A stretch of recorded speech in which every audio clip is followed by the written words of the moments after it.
Hello, welcome to proxy ज्ञान। मेरा नाम शबाज है दोस्तों। उम्मीद करता हूँ आप सब अच्छे होंगे और एग्ज़ाम्स के लिए अच्छे से तैयारी कर रहे होंगे। तो आज हम एक इम्पॉर्टेंट टॉपिक को डिस्कस करेंगे related to Indian polity. Delimitation commission, इसके पर कई सारे सवाल भी पूछे गए हैं प्रीवियस एग्ज़ाम में। तो रिसेंटली क्या हुआ है, एक नॉन गवर्नमेंटल इंस्टीट्यूशन ने अपने रिकमेंडेशन को सबमिट किया है। तो उसमें बताया गया है कि डीलिमिटेशन कमीशन को क्या क्या चेंजेस करने चाहिए और उन्होंने एक 2 स्टेप प्रोसेस भी बताया है। तो देखेंगे हम इस कमीशन का इतिहास क्या रहा है और डीलिमिटेशन का मतलब क्या होता है, उसके एक्ट किस तरह पास किए जाते हैं और कितनी बार अब तक इस कमीशन को बनाया गया है। ये सारा कुछ हम डिस्कस करने वाले हैं वन बाय वन, जो कि एग्जाम पर्सपेक्टिव से वेरी इंपॉर्टेंट है। राइट। तो चलिए आज का लेक्चर हम शुरू करते हैं। शुरू करने से पहले एक छोटा सा रिमाइंडर मैं आपको देना चाहता हूं दोस्तों। अगर आपको इसी तरह एंड्रॉयड और पेनड्राइव कोर्सेज को एक्सप्लोर करना है तो हमारा वेबसाइट है www.proxygyan.com। तो वहाँ पे विजिट कीजिए, आपको कई सारे इंटरेस्टिंग कोर्सेज मिलेंगे। इसी तरह हमारे एजुकेटर्स जो कई सारे इंटरेस्टिंग तरीक़ों से आपको पढ़ाया है, उसमें आपको एंट्रेंस लेवल एग्ज़ाम क्लियर करने में मदद मिल जाएगी। और स्पोकन इंग्लिश कोर्सेज भी है उसमें। तो जल्दी से जाइए और आज ही विजिट कीजिए, अपने रिक्वायरमेंट के हिसाब से आप अपना कोर्स परचेस कर सकते हैं। तो चलिए दोस्तों, आज का लेक्चर हम शुरू करते हैं। तो जैसे मैंने आपको बता दिया रिसेंट न्यूज़ कि प्रणब मुखर्जी फाउंडेशन है एक नॉन गवर्नमेंटल इंस्टीट्यूशन। तो उन्होंने एक जो नेक्स्ट डीलिमिटेशन कमीशन अगर बना रहे हैं तो उसके लिए कुछ सजेशंस प्रोवाइड किए गए हैं। राइट, कि क्या क्या चेंजेस करने चाहिए और किस तरह इसको प्रॉपरली इम्प्लीमेंटेशन करना चाहिए, ये सजेशन दिए इन 2 स्टेप प्रोसेस। तो चलिए पहले हम इन सजेशंस को देख लेते हैं, उसके बाद हम जानते हैं कि इसके डेफिनेशन क्या है और इसके फंक्शंस क्या है। राइट, ताकि आपको क्लियर हो जाएगा।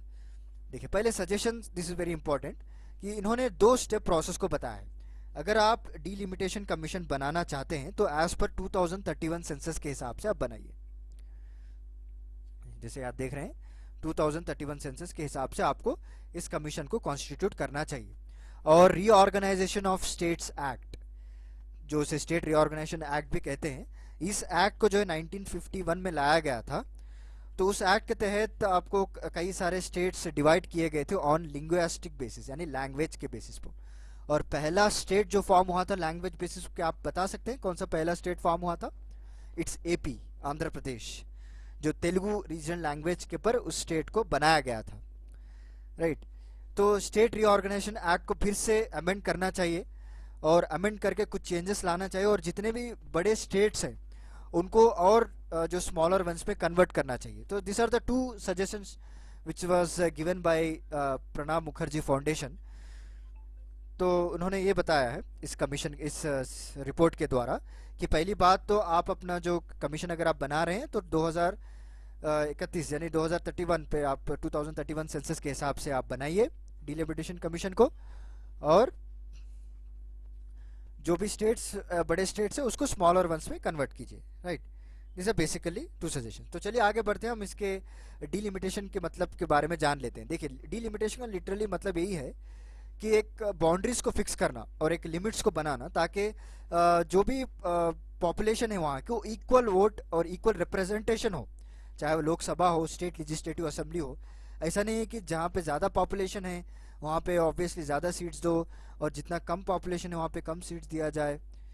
ओके, ये आपको इक्वल रिप्रेजेंटेशन दिया जाता है according to the equal segments of the population, और एक फेयर डिवीजन हो जोग्राफिकल एरियाज का, ताकि पॉलिटिकल पार्टीज कोई भी एडवांटेज उठा ना पाए वहाँ पे।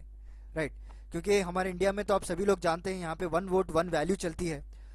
ऑब्वियसली एक वोट की एक ही value, not like other states like US हो गया या इसराइल हो गया, तो वहाँ पे आपको प्रोपोर्शनली जो फॉलो किया जाता है। बट यहाँ पे सिर्फ 1 वोट 1 वैल्यू, एक आदमी का सिर्फ एक ही वोट। सो जहाँ पे ज़्यादा जीत जाएंगे लोग, जो ज़्यादा वोट डालेंगे तो वहीं पे ऑब्वियसली पार्टी जीत जाएगी। तो in order to avoid this discrimination और पॉलिटिकल पार्टीज इसका एडवांटेज उठा ना पाए, इसको वोट बैंक पॉलिटिक्स बना ना पाए, इसको डीलिमिटेशन करते हैं।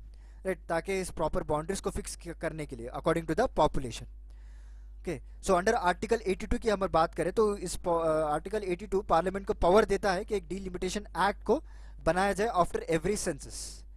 राइट, हर सेंसस के बाद इस एक्ट को बनाया जाता है। देखिए सेंसस के क्यों बाद बनाया जाता है, क्योंकि उसके बाद पॉपुलेशन की पता चलता है कि कौन से स्टेट में कितना पॉपुलेशन है।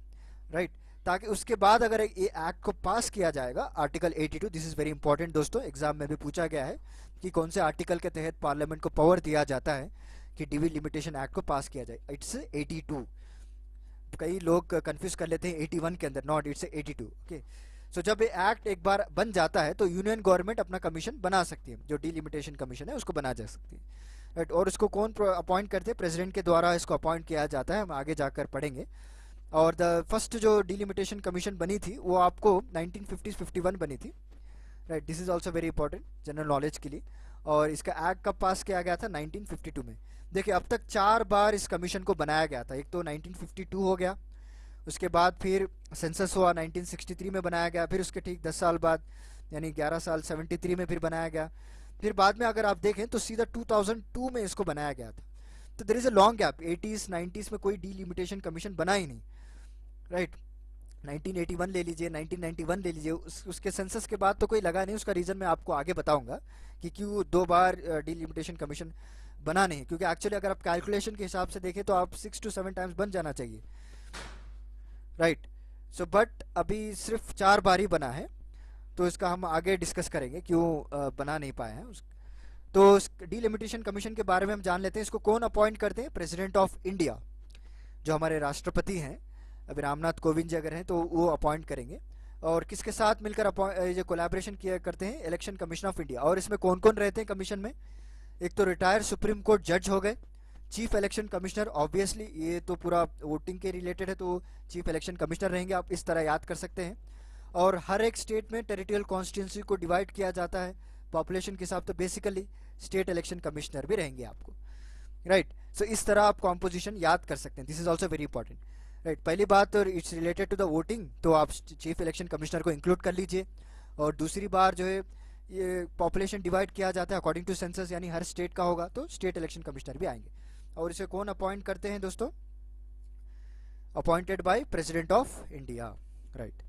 तो चलिए, क्लियर हो गया आपको डीलिमिटेशन क्या होता है और कमीशन क्या होता है और कौन सा आर्टिकल है जिसके तहत पार्लियामेंट को पावर दिया जाता है। तो चलिए इसके फंक्शंस के बारे में हम जान लेते हैं। देखिए, मेन फंक्शन जैसे मैंने आपको बताया कि बाउंड्रीज को डिसाइड करना ताकि पॉपुलेशन इक्वल बटे, और शेड्यूल कास्ट शेड्यूल ट्राइब्स के लिए भी सीट्स को रिजर्व करना जहां पे पॉपुलेशन रिलेटिवली लार्ज हो। अगर आप देखें पॉपुलेशन वाइज तो यूपी पॉपुलेशन डेंसिटी ज़्यादा होती है वहाँ पे, राइट। वहाँ पे शेड्यूल कास्ट शेड्यूल ट्राइब्स का रिजर्वेशन थोड़ा ज़्यादा होता है when compare to smaller states, Goa हो गया या नॉर्थ ईस्टर्न स्टेट्स हो गए, राइट। और मेन इंपॉर्टेंट बात जो मैं आपको बताना चाहता हूँ, this can not be question before any court. याद रख लीजिए, कोई भी पॉलिटिकल लीडर हो, कोई भी पार्टी हो, कि कोर्ट तक नहीं जा सकती कि यहाँ पे कोई नाइंसाफ़ी हुई है, यहाँ पे जो बाउंड्री खींची गई है वहाँ पे कुछ गड़बड़ हुई है, नहीं। This is not subject to the court of law, very important, क्योंकि इतना पावर दिया गया है डीलिमिटेशन कमीशन को, राइट। और उनका जो लॉ एक बार डिसाइड हो जाता है तो it will be goes to the implementation directly. कोई भी पॉलिटिकल पार्टी या भी कोई भी थर्ड पार्टी हो वो क्वेश्चन नहीं कर सकती कोर्ट में। अगर इस चीज़ों को बनाने में, बाउंड्रीज को डिसाइड करने में अगर टाई हो जाता है और डिफरेंसेस ऑफ ओपिनियन हो जाता है, क्योंकि इन लोगों में भी डिफरेंट डिफरेंट ओपिनियन होते हैं कमीशन में, जो कंपोजिशन हमने पढ़ा, राइट। तो अगर टाई हो जाता है तो मेजॉरिटी जो भी वोट डालेंगे वो प्रिवेल होती है, राइट। अगर 2 लोग कहें कि नहीं भाई यूपी को हम इतने बाउंड्रीज को डिवाइड करेंगे और एक लोग कहता है नहीं भाई इतने इतने क्यों कर रहे हो, कम करो, राइट। मेजॉरिटी आपको देखी जाएगी 2 लोगों की ज़्यादा है तो obviously the matter will decide under the purview of 2 members, right. So this is most important function. और उसके बाद क्या होता है, एक कमीशन एक ड्राफ्ट प्रपोजल भी रिलीज करती है पब्लिक के लिए, थ्रू गजेट ऑफ इंडिया इसको पब्लिश किया जाता है।